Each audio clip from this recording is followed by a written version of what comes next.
हाँ जी फ्रेंड्स, क्या हाल चाल। Welcome back to my another podcast.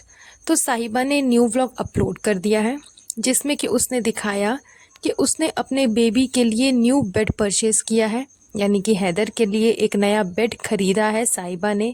इसी चीज़ का थंबनेल भी लगाया और इसी चीज़ को प्रॉपर वे में अपने व्लॉग में दिखाया भी। तो आज के हमारे इस पॉडकास्ट में हम इन्हीं सब चीज़ों के बारे में डिस्कस करेंगे। फर्स्टली हम बढ़ते हैं इसी बेड के ऊपर में कि क्या सच में इस नए वाले बेड की ज़रूरत थी। जितना ज़्यादा पैसा ये लोग इन सब चीज़ों में खर्च कर रहे हैं, खर्च करते हैं, क्या सच में इतनी खर्च इनको करनी चाहिए।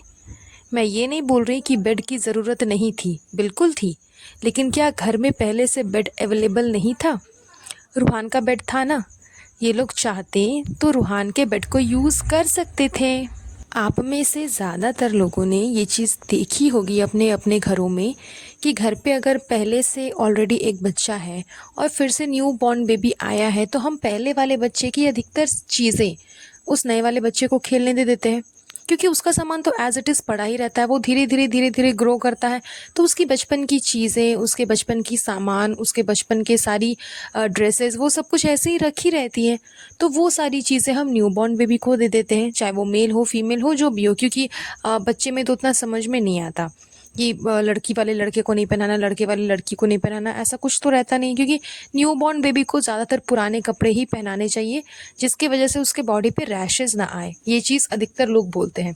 तो मैं कपड़े पे फ़िलहाल ना जा कर के मैं चीज़ों पे जाती हूँ कि रूहान का तो बेड पहले से था ही, जो कि मैडम ने मंगवाया था। क्या उसी बेड को साहिबा यूज़ नहीं कर सकती थी?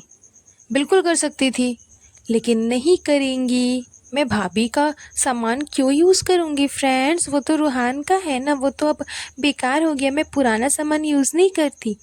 तो नया सामान ये लोग इसीलिए यूज़ कर पाते हैं, इतनी फैसिलिटीज़, इतने खर्चे ये लोग इसीलिए कर पाते हैं बिकॉज़ इनके पास में अंधाधुंध पैसा आ रहा है। इसी वजह से इसने व्लॉग भी कंटिन्यू रखा। लोगों से ये भी बोला कि हमें व्लॉग बनाना पड़ता है फ्रेंड्स, जबकि ऐसी कोई बात नहीं है। आपसे इंटरैक्ट नहीं हो पाता है, इसीलिए व्लॉग बनाना पड़ता है। मैं भी यही सोचती हूँ कि व्लॉग नहीं बनाऊँगी तो आपसे बातचीत कैसे करूँगी, इंटरैक्शन नहीं हो पाएगा, इसीलिए मैंने व्लॉग बनाया फ्रेंड्स, बाकी और कोई बात नहीं है। जबकि ऐसी बात नहीं है। इसको अपने यूट्यूब के फैमिली मेम्बर से कोई इंटरेक्शन नहीं करना, कोई ख़ास बॉन्डिंग नहीं है, कोई दिलचस्पी नहीं है, कोई प्यार मोहब्बत कुछ भी नहीं है। ये लोग अपने घर के खुद के इंसान के सगे जिनके हैं उनके तो खैर रिश्ते इनसे संभलते नहीं, उनसे प्यार, उनकी तकलीफ़ तो इनको मतलब समझ में ही नहीं आती कि वो तकलीफ़ में है तो उस टाइम पे क्या करना है नहीं करना है। तो बाकी यूट्यूबर्स के क्या ही ये लोग सगे होंगे। तो ये सब जो चोचले थे सिर्फ़ कि आप लोगों से इंटरेक्शन नहीं हो पा रहा, इंटरेक्शन करना था, ये वो आप लोगों के सामने बातें करनी थी, ये सब सिर्फ ड्रामा है। व्लॉग बनाने का मेन पर्पस था इनका कि इनको इतनी सारी चीज़ें जो है खर्च करनी होती है, वो सब कहाँ से होगी। इसने खुद ने अपने व्लॉग में बोला कि इसके घर पे 2-2 सर्वेंट्स आते हैं काम करने के लिए। एक जो रेगुलर बेसिस पे आती है, जो परमानेंट फिक्स है, वो किसी काम से बाहर गई है, और जो पर डे के हिसाब से आती है, पर डे के हिसाब से भी इनके घर पे एक मेड आती है, वो कभी आती है कभी नहीं आती, कभी आती कभी नहीं आती है। तो इसने अपने डेली के दिनचर्या के लिए भी अलग से 2-2 मेड्स को रखा हुआ है घर को संभालने के लिए। और फ्री फोकट में तो खैर बेटी खाला है ही, उसको जब आप देख लोगे तो वो काम करती हुई ही नज़र आएंगी। ये लोग डॉक्टर विजिट करने गए थे, उस टाइम पे इन लोगों ने बेटी खाला को पूरा घर सौंप दिया कि तुम खाना पीना बना करके रखना, हम लोग आएंगे आ करके खाएंगे। साथ ही साथ बेटी खाला की भी एक सर्वेंट है। आजकल तो बेटी खाला के भी ठाट बाट बढ़ गए, उन्होंने भी अपने अंडर में एक सर्वेंट रखा है जो कि बेचारी बिन माँ की बच्ची है। उसके बारे में मैं बात कर रही हूँ, यानी कि मेहर के बारे में। उसको ऐसे ट्रीट करते हैं ये लोग, ऐसे ट्रीट करते हैं ये लोग जैसे कि कोई है ही नहीं। और ज़ाहिर सी बात है उसके आगे पीछे बोलने वाला कोई है नहीं, उसकी मम्मी है नहीं और फादर तो वैसे भी यहाँ पे नहीं रहते। तो उसके आगे पीछे उसको अपनापन देने वाला कोई नहीं है। वो बेटी खाला के पास तो कभी, नाज़ा खाला के पास तो वो जाती नहीं है भोपाल में, वो बेटी खाला के पास ही मौदहा में कभी कभार आना जाना करती है, और फिर साहिबा के पास में आना जाना करती है। तो ये लोग उसको अपने अकॉर्डिंग नचवाते हैं। आप देख लो, लास्ट ब्लॉग में जब साहिबा के किचन में बेटी खाला गुलाब जामुन बना रही थी, तो उस टाइम पे वहाँ पे महर उनकी हेल्प कर रही थी। मतलब महर को वो एज अ असिस्टेंट अपॉइंट करके रखी हुई थी कि मेरी हेल्प तुम करना।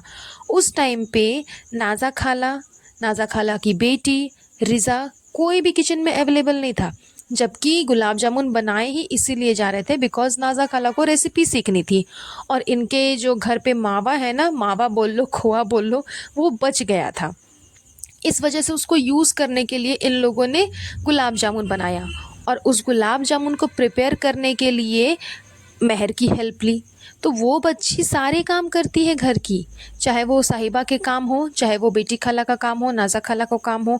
दोपहर में चाहे शाम को जब भी ये लोग बना रहे थे वो गुलाब जामुन, उस टाइम पे उसने हेल्प की, बेटी खाला की। और फिर रात में जब ये लोग सोने जा रहे थे, उस टाइम पे वो नाज़ा खाला की पैर दबा रही थी। ये चीज़ भी व्लॉग में साफ साफ देखने को मिली है। और नाज़ा खाला की बेटी सारा बैठ कर के टीवी देख रही थी।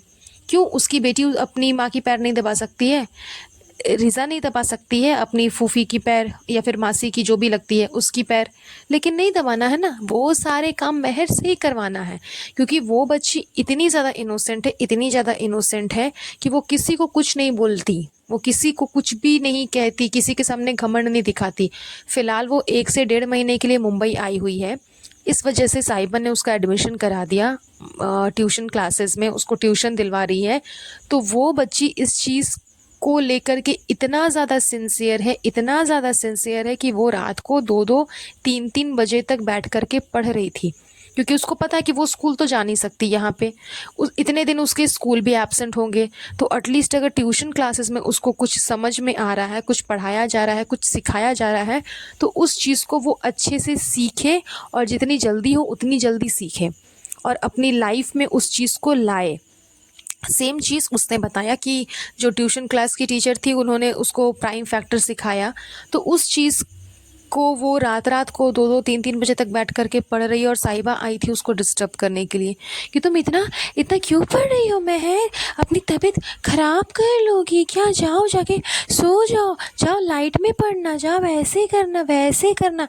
इसको खुद को कुछ नहीं करना, इसको 2-2 3-3 बजे रात को बैठ कर के व्लॉगिंग करनी है। और अगर कोई बंदा या बंदी या कोई बच्चा पढ़ रहा है कुछ अचीव करने के लिए, कुछ अपनी लाइफ को सक्सेस बनाने के लिए कुछ अभी से मेहनत कर रहा है, तो ये जाकर के उसको डिस्टर्ब कर रही है।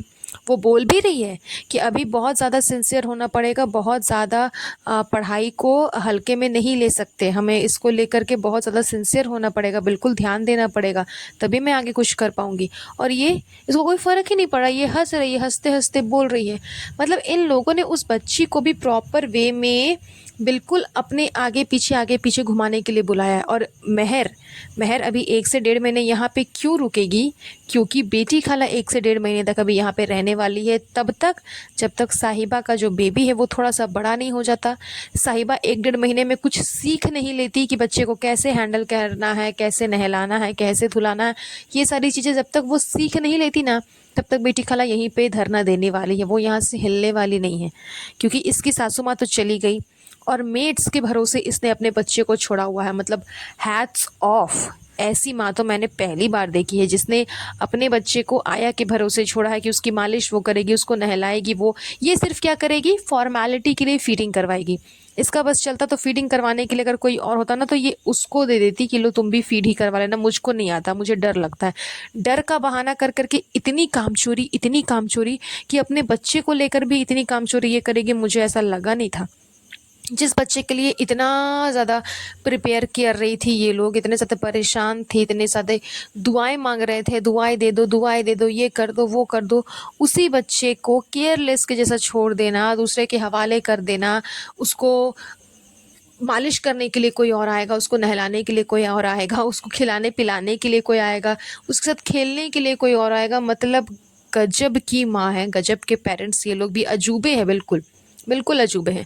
क्योंकि ज़ाहिर सी बात है कि हर इंसान न्यूली मदर बनता है, कोई भी शुरू से सब कुछ देखते हुए सीखते हुए नहीं आया है। जो भी मदर पहली बार, जो भी लेडीज़ फर्स्ट टाइम मदर बनती है, उसको भी कुछ नहीं आता है।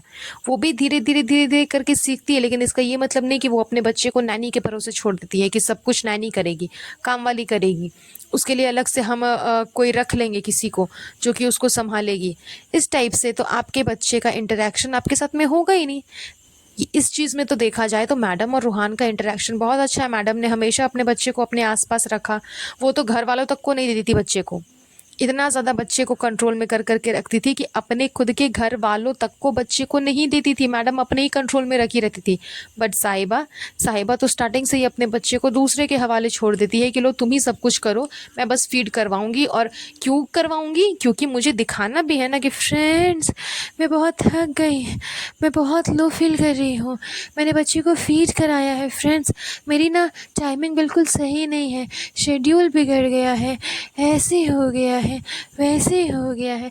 तो ये सारे चोचले करने के लिए कुछ तो करना पड़ेगा ना। बस इसीलिए उसको फीड करवाना इसकी एक प्रायोरिटी है, या फिर एक आप मजबूरी बोल लो। उस वजह से ये करवाती है, दैट्स ऑल। उसके अलावा बच्चे का और जो काम है कुछ भी इसको नहीं करवाना है। और खर्चे खर्चे तो करने ही करने हैं। लग्जरियस लाइफ जीनी ही जीनी है। दैट्स वाई इनके व्लॉगिंग ना तो रुकती है और ना ही ये अपने व्लॉगिंग पे कंट्रोल करते हैं। That's all. चलिए, इनके खर्चे, इनके व्लॉगिंग और इनकी नौटंकी के साथ आज का ये व्लॉग हम यहीं पर एंड करेंगे। बहुत जल्द मिलूंगी आप लोगों से नए पॉडकास्ट पे। तब तक आप सब अपना ध्यान रखिएगा। Have a nice day. Bye bye.